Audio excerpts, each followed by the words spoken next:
ഇന്നത്തെ വീഡിയോയിലേക്ക് എല്ലാവർക്കും സ്വാഗതം. ഇനി നമുക്ക് വീഡിയോയിലോട്ട് പോവാം. വളരെ പെട്ടെന്ന് നമുക്ക് തയ്യാറാക്കാൻ പറ്റുന്ന ഒരു അവിയലാണ്. അതിലേക്ക് വേണ്ടി ഞാനിതെടുത്തിട്ടുള്ളത് നിങ്ങൾക്ക് ആവശ്യമുള്ള മലക്കറികൾ എടുക്കാം. ഇത് വന്ന് വെള്ളരിക്ക, അമരിക്ക, വാഴയ്ക്ക, വഴുതലങ്ങ, കത്തിരിക്ക, തക്കാളി, മുരിങ്ങയ്ക്ക, പച്ചമുളക്, ഇതെല്ലാം കൂടിയാണ് ഞാൻ എടുത്തിട്ടുള്ളത്. ഇനി ഇതെല്ലാം കൂടി നമുക്ക് കുക്കറിലിട്ട് കൊടുക്കാം. മലക്കറികളെല്ലാം കുക്കറിലിട്ട് കൊടുത്തിട്ടുണ്ട്. ഇനി നമുക്ക് ഇതിൻ്റെ അരപ്പ് നോക്കാം. തേങ്ങ, മഞ്ഞൾപ്പൊടി, ജീരകം, വെളുത്തുള്ളി, കറിവേപ്പില, ഇതെല്ലാം കൂടി ഒന്ന് നമുക്ക് അരച്ചെടുക്കാം. ഇതെല്ലാം അരച്ചിട്ടുണ്ട്. ഇനി അരച്ച അരപ്പിനെ നമുക്ക് കുക്കറിലോട്ടിട്ട് കൊടുത്ത് നമുക്ക് ഒരുപാട് വെള്ളമൊന്നും വേണ്ട, ഒരു ശകലം വെള്ളം, ശകലം എന്ന് പറഞ്ഞു കഴിഞ്ഞാൽ ഒരു 3/4 ഗ്ലാസ് വെള്ളം വെച്ച് ആവശ്യത്തിന് ഉപ്പും കൂടി ഇട്ട് നമുക്ക് കലക്കിയെടുക്കാം. ഇത് കലക്കിയെടുത്തിട്ടുണ്ട്. ഇതിനെ ഇനി നമുക്ക് അടച്ചു വെച്ച് ഗ്യാസിൽ വെച്ച് കൊടുക്കാം.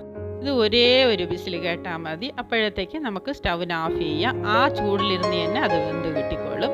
ഇതിലേക്ക് ശകലം വെള്ളം നിൽക്കുകയാണ്. വെള്ളം നിങ്ങൾക്ക് ഇത് വേണ്ടാന്നുണ്ടെങ്കിൽ വറ്റിച്ചെടുക്കാം, അല്ലെങ്കിൽ ഇത് അങ്ങനെ ഇരുന്ന് വറ്റിക്കോളും. ഇനി ഇതിലേക്ക് നമുക്ക് കറിവേപ്പിലയും ഇട്ട് കൊടുത്ത് തേങ്ങ എണ്ണയും കൂടി ഒഴിച്ചു കൊടുക്കാം.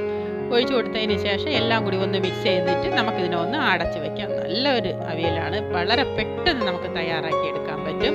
ഇത് പച്ചക്കറിയിലുള്ള വെള്ളം ഉള്ളതുകൊണ്ടാണ് ഒരു 3/4 ഗ്ലാസ് വെള്ളം മതി എന്ന് പറയുന്നത്. വിറ്റാമിൻ അധികമുള്ള കറി സാമ്പാറും അവിയലുമാണ്. എല്ലാ പച്ചക്കറികളും കൂടി ചേർന്നതാണ് ഇത് രണ്ടിലും. ഇത് എല്ലാവരും ഒന്ന് ഇതുപോലെ ഒന്ന് ചെയ്ത് നമ്മളെ ജോലിക്ക് എളുപ്പമാണ്. ഇനി നമുക്ക് അടുത്ത വീഡിയോയിലോട്ട് കാണാം. Bye bye.